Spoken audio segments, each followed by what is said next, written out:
So, with these projects in Dover, I mean, really what they are public realm, public space projects, you know, which I think for me today,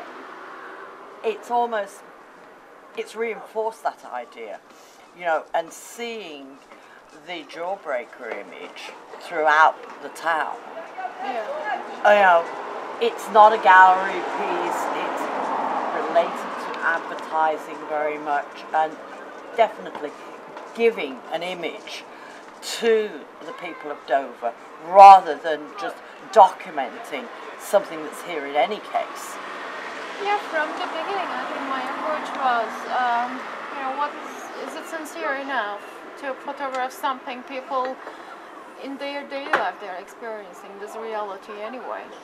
Also, I mean, is it also sincere enough to, I mean, look at the Dover architecture? I mean, this is already unexpected for me anyway, to find in front of White Cliffs this kind of architecture.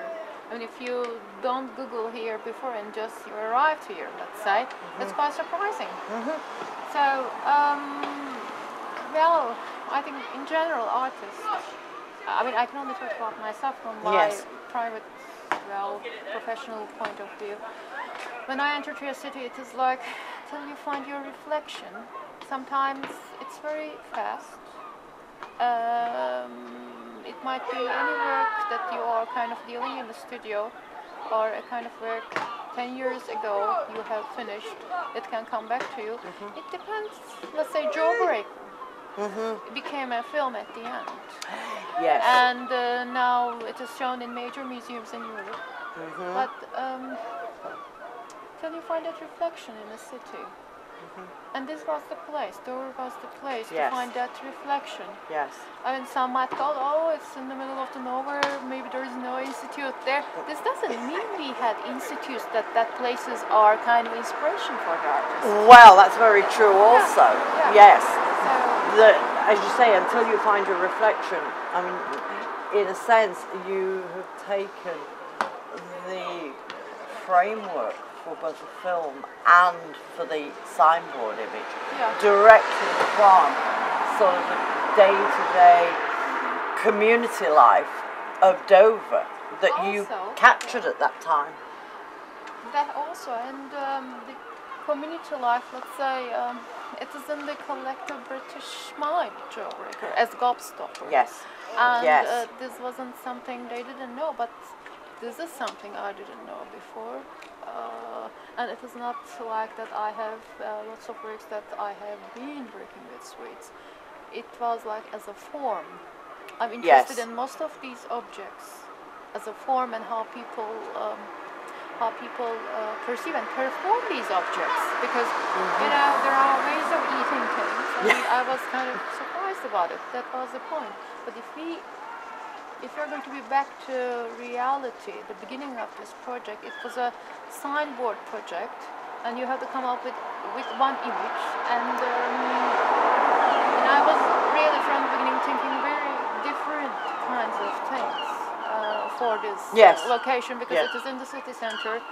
But again, my first point of view that these signboards has to kind of talk with each other, like a ping pong.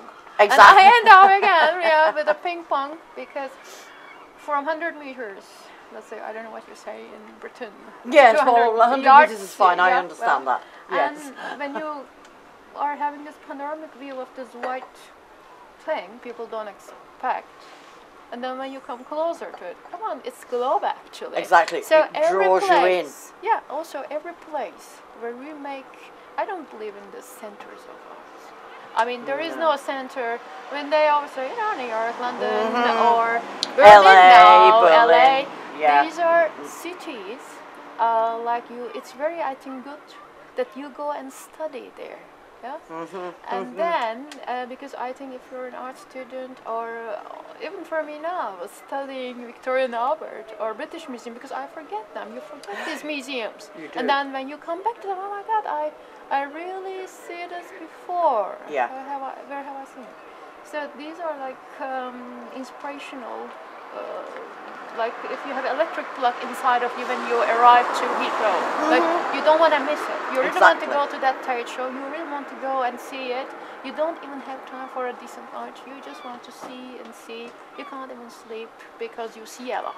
Yes. Like image bombardment. Yes, exactly. And yes, an image overload. And when you come to Dover, actually, maybe it might be surprising for the Dover people what I'm going to say. I can't even sleep too because it's very different. For me, it is really collide. Those mountains and the nature collide, and wouldn't be nice. We have also a kind of major, maybe one day a museum. You know, you never know. And you're very close to France. Maybe you will have exchange with France. Lots of collections will come, and you know, it mustn't be like snobishness. Like yes. You can still work in this town and. Actually, the most important thing for the artist is not really, that is where we perform the quality of the profession. Not everybody, you know, know where they find what they find. That's true. So this time it happened to be a Dover to me. Yes. And sometimes I'm kind of grateful for that moment during my coffee break, seeing those two girls, and I was like wondering.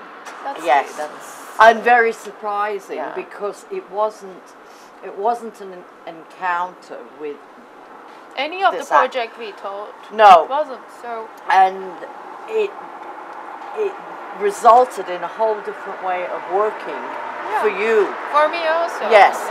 Yes. From seeing that thing or finding the right size of it, finding the actors for it, going into a production room to blue room, cameras and everything. Normally I'm very much improvised because I really wanted how I find it, I want to show it that way.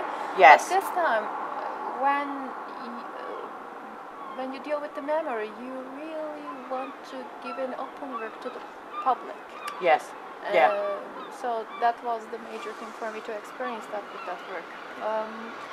But of course, that work, if I project to mountains at Joburg, I don't think it makes sense. Yeah? No, with the cliff. I don't think it makes sense. Anything I find in Dover to show in Dover. Yeah?